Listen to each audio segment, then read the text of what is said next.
Je publie des courtes vidéos de vulgarisation d'histoire coloniale. Pourquoi ? Tout simplement parce que je me suis rendu compte que pour m'intégrer à l'histoire de France, il fallait que je connaisse cette histoire. Honnêtement, là je viens de trouver ce livre-là, l'Atlas colonial français, préfacé par le maréchal Lyautey en 1929. Et dedans, qu'est-ce que je trouve ? Parce que le truc est hyper lourd, genre. Oh. Alors dedans, il y a plein d'images hyper intéressantes. N'ayez pas de doute sur ça. Oh là. Lui c'est Faidherbe, il est là. Lui c'est Colbert. Colbert, ouais. Grande figure de notre histoire coloniale. Qui c'est ça ? 1, 2, 3, Gallieni. Allez. Et lui c'est qui ? Savrognan de Brazza. C'est pas tout. Qui est-ce qu'il y a d'autre ? Qui c'est ça ? C'est qui lui ? C'est qui ? C'est Jules Ferry. Jules Ferry, une des figures principales de notre histoire coloniale française.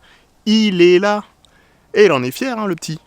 Franchement, c'est trop épique. Moi, il y a un truc qui me fait marrer, c'est notre ministre, comment il s'appelle déjà ? Jean Castex, ouais, qui nous dit il faut arrêter de s'auto-flageller. On va pas s'auto-flageller et regretter l'histoire coloniale ou je ne sais quoi. Mais alors, mon gars, il s'agit pas de s'auto-flageller, il s'agit d'assumer ses responsabilités. C'est-à-dire que quand tu mets en place une politique coloniale pendant plus de 5 siècles, quand je dis tu, c'est pas vraiment Jean Castex, on est d'accord, c'est la France, mais la France qui est passée par plusieurs étapes. Monarchie, république, empire, ensuite remonarchie. Donc tous ces régimes ne sont pas forcément d'accord les uns avec les autres, mais ce qui est sûr, c'est qu'ils gardent tous la structure de l'empire colonial. Et qu'est-ce qui se passe ? C'est au moment où la France est confrontée à 2 révoltes hyper violentes, donc la guerre d'Indochine et la guerre d'Algérie. C'est au moment où la France est confrontée à ces 2 révoltes coûteuses, aussi bien en hommes, juste après la Seconde Guerre mondiale, mais aussi en thunes, qu'elle se décide de donner son indépendance à une partie de l'empire colonial. Et vous savez très bien que donner l'indépendance, en réalité, il y a magouille quand même, parce que déjà le franc CFA y reste dans les anciennes colonies africaines, et en plus, les présidents qui sont élus ou mis au pouvoir sont toujours cooptés par la France. Et quand c'est pas le cas, ils sont tout simplement assassinés assez rapidement. Tout ça pour dire que cette histoire, elle a des conséquences dans le présent. Les regarder, ces conséquences, c'est nous aider à comprendre le monde dans lequel on vit actuellement. Donc on va pas dire qu'on s'auto-flagelle quand on pense à l'histoire coloniale.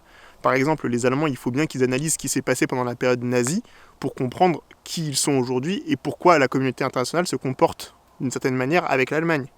Et la France, on peut pas faire genre, non, on n'a pas eu d'empire colonial pendant 5 siècles. Non, pas du tout. On n'a pas appris aux enfants qu'on devait aller civiliser les autres races. Non, on n'a pas fait ça.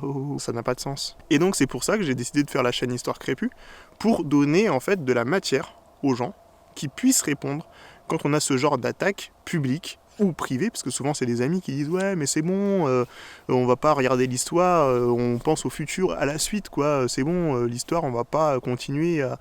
Mais non, attendez les amis, pourquoi est-ce qu'on fête la Seconde Guerre mondiale tous les ans ? Pourquoi est-ce qu'on se rappelle de Vercingétorix, etc. Et c'est pour penser à un projet futur, c'est à partir des bases historiques, de la manière dont on se raconte l'histoire, qu'on pense notre projet futur. Alors si on oublie que dans la manière dont c'est construit, il y a la colonisation qui est le socle, comment on va penser à un projet futur émancipateur ? Ça n'est pas possible. Donc à un moment donné, il faut faire le bilan, se dire voilà, il y a ça qui a été fait, ça qui a été fait. Bon, qui sont les responsables, on les retrouve. Éventuellement, il y a des condamnations, parce que certains bénéficient encore de leurs crimes, mais d'autres, c'est pas le cas. En tout cas, on apprend cette histoire et on avance tous et toutes ensemble. Parce que là, nous dire ensuite la France, l'Hexagone, oui, blanc, européen, etc. Mais en tant que Français issu de l'immigration coloniale, je suis un peu en mode ouais, mais du coup, parce que moi, pour le coup, je suis la preuve vivante que la France, c'est pas juste l'Hexagone nanani, parce que voilà, il y a une histoire en fait, et c'est de cette histoire que je viens personnellement en tout cas. Donc, à un moment donné, soit vous m'intégrez dans la communauté nationale française en reconnaissant l'histoire dont je suis issu, qui est l'histoire de France, qui est l'histoire coloniale, soit, je peux pas rentrer chez moi, donc. Je sais pas, je gère dans l'espace numérique. Et c'est ce que j'ai choisi de faire d'ailleurs, donc ça tombe bien. Que du love, merci pour vos soutiens et à bientôt sur la chaîne Histoire Crépue. Ciao, ciao.